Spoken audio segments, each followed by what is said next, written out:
नमस्कार, आदाब। मैं नाज़िम नकवी आपके समक्ष आपके साथ। दोस्तों, आज की गुफ्तगू, आज की बातचीत शुरू करने के लिए हम आपको शिवमंगल सिंह सुमन की एक कविता का पहला छंद सुनाते हैं। घर आंगन सब आग लगी है, सुलग रहे वन उपवन, दर दीवारें चटक रही हैं, जलते छप्पर छाजन, तन जलता है, मन जलता है, जलता जन धन जीवन, एक नहीं जलते सदियों से जकड़े ग्रहित बंधन।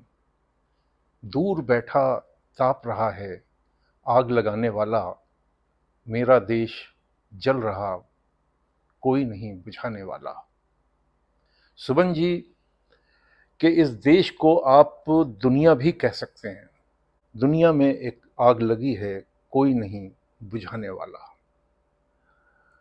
आज जब सुबह सुबह हमने आदतन अपने मोबाइल पर फेसबुक खोला तो पहली तस्वीर जो सामने आई वो 16 अगस्त को पाकिस्तान के जरनवाला में एक चर्च के तोड़े जाने की थी।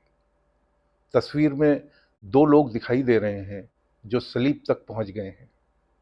फेसबुक पर शेयर्ड इस तस्वीर पर एक शेर भी लिखा था, तेरी उम्मत ने मेरे घर की अहानत की है। मतलब तेरे मानने वालों ने मेरे घर की डिसरिस्पेक्ट की है, तेरी उम्मत ने मेरे घर की अहानत की है। इब्ने मरियम ने मोहम्मद से शिकायत की है, यानी ईसा ने मोहम्मद से इसकी शिकायत की है। हम सोचने लगे कि आ, हमारे यहाँ मणिपुर में तो 350 से ज़्यादा चर्च जला दिए गए। इब्ने मरियम ने इसकी शिकायत क्या राम से की होगी? और अगर की होगी तो जवाब तो अभी तक नहीं आया।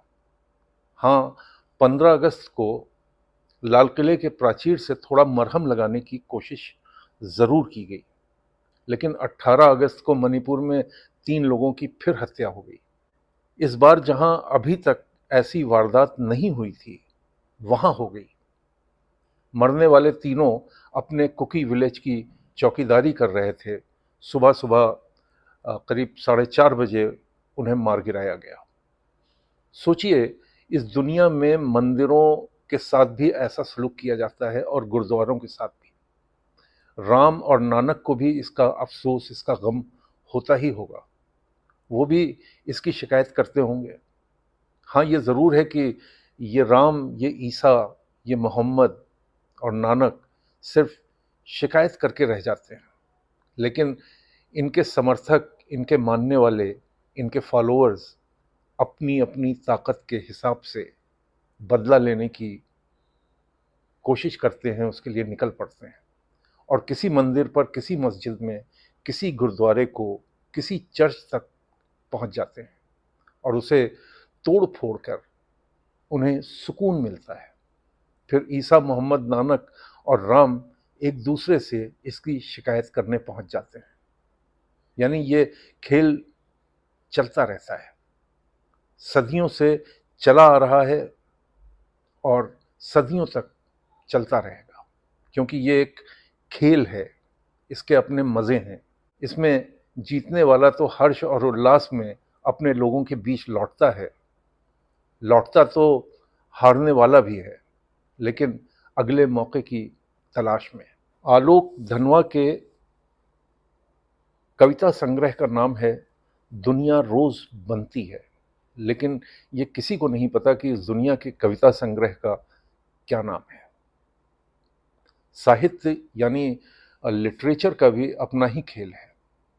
मुक्तिबोध कहते हैं कि मुझे भ्रम होता है कि हर पत्थर में चमकता हीरा है, हर एक छाती में आत्मा अधीर है।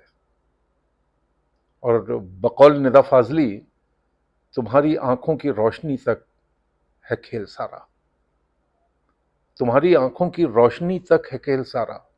चलिए, मैं आपको ये नज्म सुना देता हूँ। ये जिंदगी आज जो तुम्हारे बदन की छोटी बड़ी नसों में मचल रही है, तुम्हारे पैरों से चल रही है, तुम्हारी आवाज में गले से निकल रही है, तुम्हारे लफ्ज़ों में ढल रही है। ये ज़िंदगी न जाने कितनी सदियों से यूं ही शक्लें बदल रही है। बदलती शक्लों, बदलते जिस्मों में चलता फिरता ये एक शरारा, जो इस घड़ी नाम है तुम्हारा। इसी से सारी चहल पहल है, इसी से रोशन है हर नज़ारा। सितारे तोड़ो या घर बसाओ, कलम उठाओ या सर झुकाओ, तुम्हारी आंखों की रोशनी तक है खेल सारा। ये खेल होगा नहीं दोबारा, ये खेल होगा नहीं दोबारा। सच पूछिए तो सब कुछ अपनी आंखों की रोशनी तक ही है। एक फलसफा है कि how real is the reality, वास्तविकता कितनी वास्तविक है, हकायक में कितनी हकीकत है। खेल हर तरफ है, जो है सब खेल है, सियासत भी एक खेल है। कहा तो ये जाता है कि it's not impossible to smash the caste system, मतलब जाति व्यवस्था को तोड़ना मुश्किल नहीं है, लेकिन कोई अलख नहीं जलती इसके लिए। हर सियासी कार्यकर्ता को लगता है कि उसमें जन्मजात गुण हैं नेता बनने के। बस नेता बन जाएं, बस अपनी और दुकान खुल जाए। गज़ल को ही ले लीजिए, एक्सप्रेशन के इस माध्यम को गॉड गिफ्टेड कहा जाता था। जिसे लगता था कि उसमें गज़ल कहने की सलाहियत है, वो अपने शहर के उस्तादों से मिलता था। उस्ताद एक दो मुलाकातों में ही बता देते थे कि उसमें शायरी वाला दिल है या नहीं। अब उस्ताद तो बचे नहीं हैं, उनकी जगह किताबों ने ले ली है। आजकल गज़ल सिखाने वाली किताबें बाज़ार में मौजूद हैं। गज़ल सीखने का आसान तरीका, गज़ल राइटिंग कॉम्बो सेट। अपने अंदर के कवि को जगाइए, गज़लों और छंदों के माध्यम से अपनी भावनाओं को व्यक्त करना सीखिए। अब हम क्या करें? सीखिए। आपसे बात करते करते एक बड़ा दिलचस्प लतीफ़ा याद आया। किस्सा कुछ यूं है कि दिल्ली के एक मशहूर शायर दाग दहलवी से मिलने उनके दोस्त अमीर मीनाई आए। वो भी पाए के शायर थे, इतने मकबूल नहीं थे जितने दाग साहब। शायरी पर बात चलने लगी। अमीर मीनाई ने दाग से कहा, दाग साहब, आखिर क्या बात है कि आपके शेर अवाम में, जनता में आग की तरह फैल जाते हैं। अच्छे शेर मैं भी कहता हूँ, लेकिन मकबूलियत उन्हें वैसी नहीं मिलती जैसी आपके शेरों को मिलती है। दाग साहब बोले, मियाँ ये बताइए कि आप शराब पीते हैं? अमीर मीनाई बोले, ला हौल वला कुव्वत, आपने ये पूछ भी कैसे लिया? मैं और शराब, ला हौल वला कुव्वत। दाग साहब ने पूछा, अच्छा ये बताइए कि अपने बीवी के होते आपने कभी किसी और से पास पड़ोस में दिल लगाया है? फिर अमीर मीनाई का वही हाल। अहमद दाग साहब, आप कैसी बहकी बहकी बातें कर रहे हैं? दाग साहब बोले, यार देखो, अपनी बीवी को देखकर अगर शेर कहोगे तो उनका यही हाल होगा।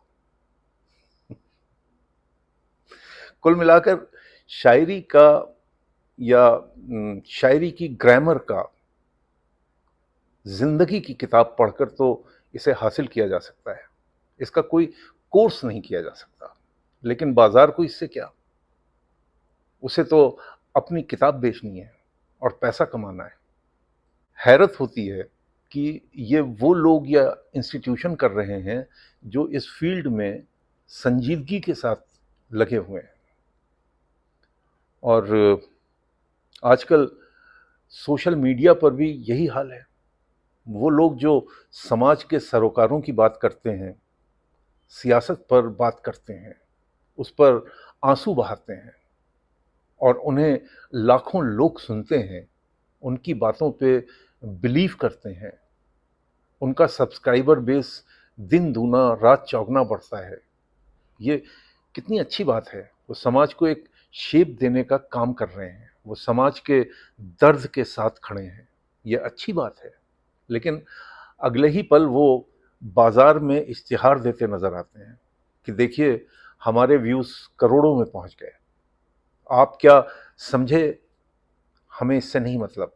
आपने हमें देखा, आपका धन्यवाद। जनता जनता की समझ में आ जाता है कि आप ये काम क्यों कर रहे हैं। और रायसेन मध्य प्रदेश के एक सुपरिचित कवि दफेरून की एक कविता है, बचे रहने दो, बचे रहने दो, बचे रहने दो कुछ कोरे कागज, जब तक बचे रहेंगे ये एक अच्छी कविता का सपना भी बचा रहेगा। बचे रहने दो कुछ कोरे कलापत्र, जब तक बचे रहेंगे ये एक खूबसूरत चित्र का सपना भी बचा रहेगा। और क्या होता है एक खूबसूरत दुनिया में सिवा खूबसूरती के। बचे रहने दो, जब तक बचे रहेंगे ये एक खूबसूरत दुनिया का सपना भी बचा रहेगा। इसी इमोशनल नोट पर इस गुफ्तगू को विराम देना चाहूँगा। आपको हमारी ये बातचीत कैसी लगी, कमेंट बॉक्स में हमें बताइएगा, लाइक कीजिएगा और सब्सक्राइब ज़रूर कीजिएगा, क्योंकि वाद विवाद के इस दौर में संवाद बनाने का ये हौसला इसी बात से मिलता है कि हमें कोई सुन रहा है। तो हमें दीजिए इजाज़त, जल्दी ही फिर मिलेंगे एक नए वीडियो के साथ। आदाब, नमस्कार।